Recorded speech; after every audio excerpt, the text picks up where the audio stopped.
Dobrý deň prajem. Ctený kolega, pán europoslanec Jan Zahradil, vážení experti, milí priatelia a spolustraníci, vážené dámy a páni. Dovoľte mi začať, ako inak v tejto dobe, problémom migrantov. Avšak nie tak, ako predpokladáte, ale naopak. 10 000 mladých ľudí odíde rok čo rok zo Slovenska a väčšinou sa jedná práve o tých schopných. Z dlhodobého hľadiska je toto jeden z najväčších problémov Slovenska, preto mladí ľudia odchádzajú, lebo nevidia na Slovensku pre seba perspektívu kvalitného života. Aj moji rodičia vo veku 35 rokov opustili Slovensko, lebo tu nevideli perspektívu pre seba a pre svoje 3 deti. Sloboda, skutočná sloboda, neexistovala. To sa zmenilo až pred takmer 26 rokmi a ja ako jediný z mojej rodiny som sa na Slovensko opätovne vrátil. Lebo cítim, že patrím práve sem. Bolo mi umožnené podieľať sa na rozsiahlych ekonomických reformách, ktoré Slovensko výrazne posunuli vpred. V tom čase, v roku 2003, som bol poradcom ministra financií a moja zodpovednosť bola pripraviť koncepciu daňovej reformy na čele s rovnou daňou. Robili sme zmeny, aby sa na Slovensku oplatilo pracovať, podnikať a žiť. Zažil som, ako sa mnoho ľudí vrátilo späť, ako sa naša krajina zhlboka nadýchla a rástla životná úroveň. Miera nezamestnanosti dosiahla najnižšie hodnoty a naopak miera miest, rast týchto miest dosiahol hodnoty historicky najvyššie. To je žiaľ veľa rokov späť, konkrétne vyše 10. Z týchto 10 rokov vládla 8 rokov ľavicová socialistická vláda, ktorá sa zameriavala, okrem ukradnutia všetkého, čo nebolo priklincované, na to, ako hodnoty prerozdeliť. A to majú v podstate všetky ľavicové vlády spoločné. Zameriavajú sa na to, ako hodnoty, ktoré niekto vytvoril, ako ich prerozdeliť a ako ich čím viac prerozdeliť.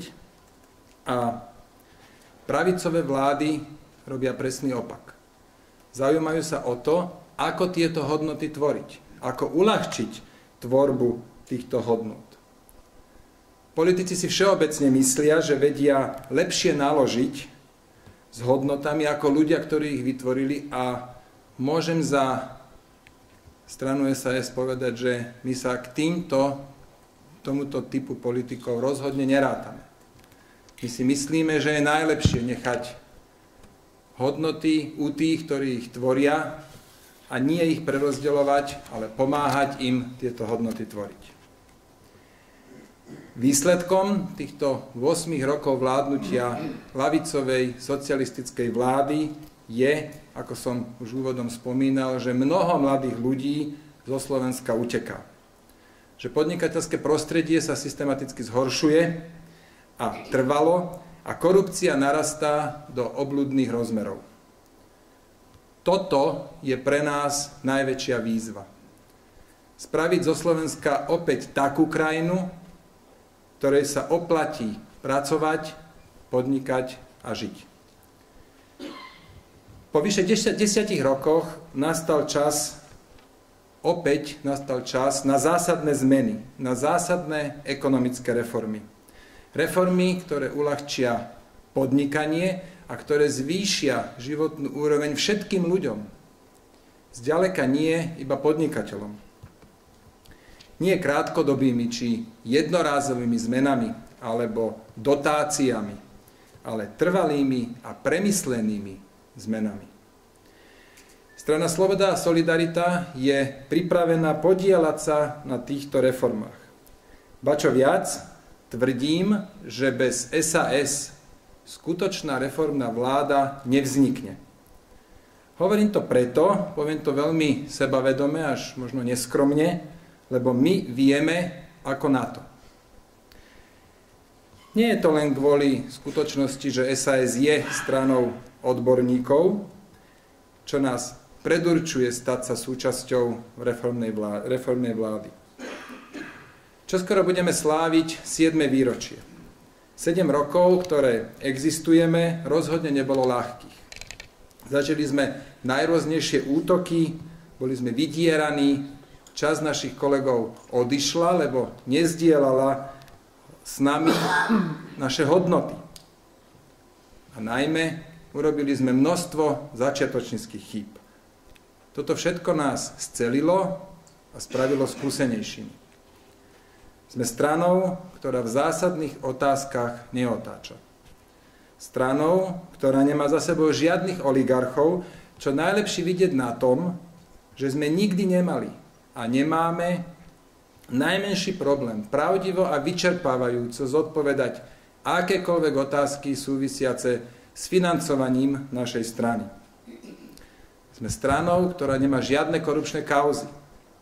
Stranou, ktorá nielenže do svojich radov neprijala žiadnych komunistov, ale práve z tohto dôvodu odmietala a odmieta predvolebnú či povolebnú spoluprácu so stranou Smer. Toto hovoríme jasne a bez akýchkoľvek zadných dvierok. Jednou vetou, nespreneverili sme sa našim hodnotám. Toto je pre mňa osobne mimoriadne dôležité konštatovanie. Keď som už spomenul povolebnú spoluprácu so stranou Smer, dovolím si odporúčiť všetkým pravicovým voličom, aby veľmi dobre počúvali ostatné opozičné strany, ktoré sa budú vyjadrovať a či sa budú vyjadrovať takto jasne po volebnej spolupráci, alebo či budú kľúčkovať. Som presvedčený, že volič má právo vedieť, na čom je. Dnes na tejto programovej konferencii predstavujeme náš program do parlamentných volieb v marci 2016. Hlavnou časťou nášho programu je súbor ekonomických reforiem, ktorý sme nazvali Agenda 2020, aby sa doma oplatilo pracovať, podnikať a žiť. Reformy, ktoré predstavujeme, sa týkajú daní na čele s rovnou 15% daňou, odvodov, konkrétne odvodový bonus, liberálneho zákonníka práce, samotného podnikateľského prostredia, šikanovania úradmi a last but not least boja proti korupcii. Ďalšie časti nášho volebného programu sa týkajú všetkých ostatných oblastí, ako sú zdravotníctvo, školstvo, súdnictvo. Moji kolegovia, teda naši team lídri, následne po mne tieto časti v krátkosti predstavia.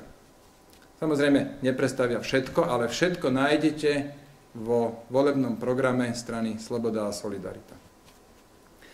Nerobíme si ilúzie, že volebné programy politických strán podrobne číta každý jeden volič.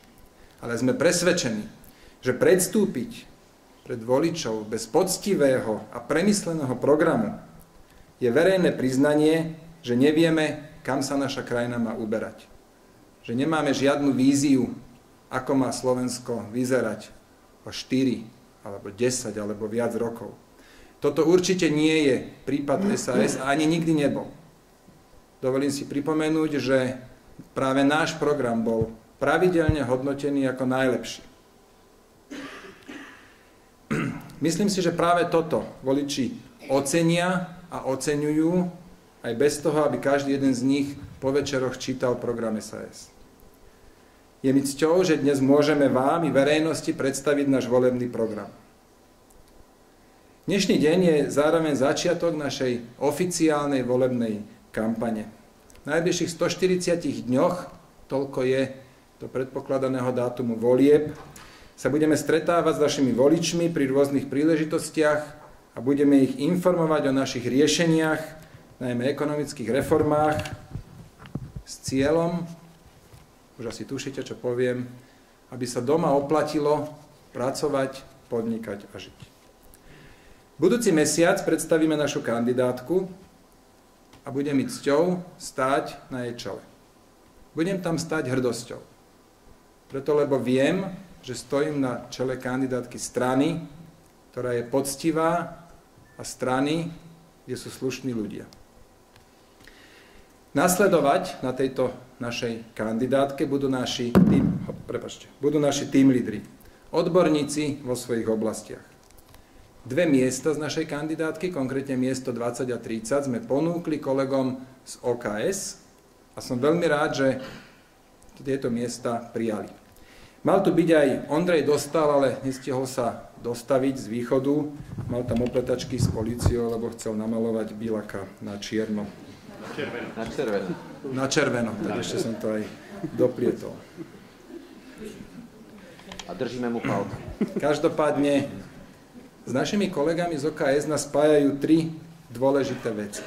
Poprvé, aj OKS sa snaží predkladať v prvom rade odborné riešenia. Po druhé, aj OKS je výrazne a zásadne proti korupcii. A po tretie nás spája práve postoj ku komunistom. Odmietavý postoj. Sme síce malá strana, máme len 160 členov, avšak máme vyše 1800 priateľov slobody. Keďže všetci naši členovia môžu pravidelne hlasovať na kongrese, tak vlastne to zodpovedá delegátom v iných stranách. To, čo sú v iných stranách delegáti, sú u nás členovia. To, čo sú v iných stranách rádoví členovia, to sa dá porovnať s našimi priateľmi slobody. Preto vôbec nie sme až taká malá strana. Priateľ slobody s nami sympatizuje, niekedy nám pomôže a naopak, ak za nás kandiduje nečlen, tak je priateľom slobody. Sme v podstate taká veľká rodina, pravidelne spoločne komunikujeme a občas sa stretneme. Dovolte mi na tomto mieste spomenúť a poďakovať ako iba jeden príklad z viacerých Milošovi Domorákovi, ktorý už 6 rokov organizuje stretnutia s členmi a sympatizantmi SAS.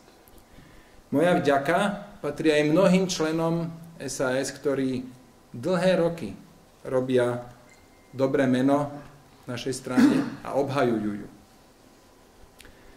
A držia s nami v dobrom i zlom. Keď sa blížia voľby, dovolíme si našich priateľov slobody požiadať o pomoc, a tak tomu bude aj tentokrát.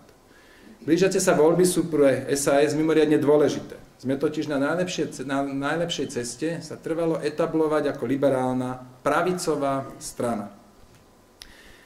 Neskromne môžem povedať, že od vzniku Slovenskej republiky sa toto ešte žiadnej strane nepodarilo, ktorá vznikla na zelenej lúke, kde naozaj boli tie nové tváre,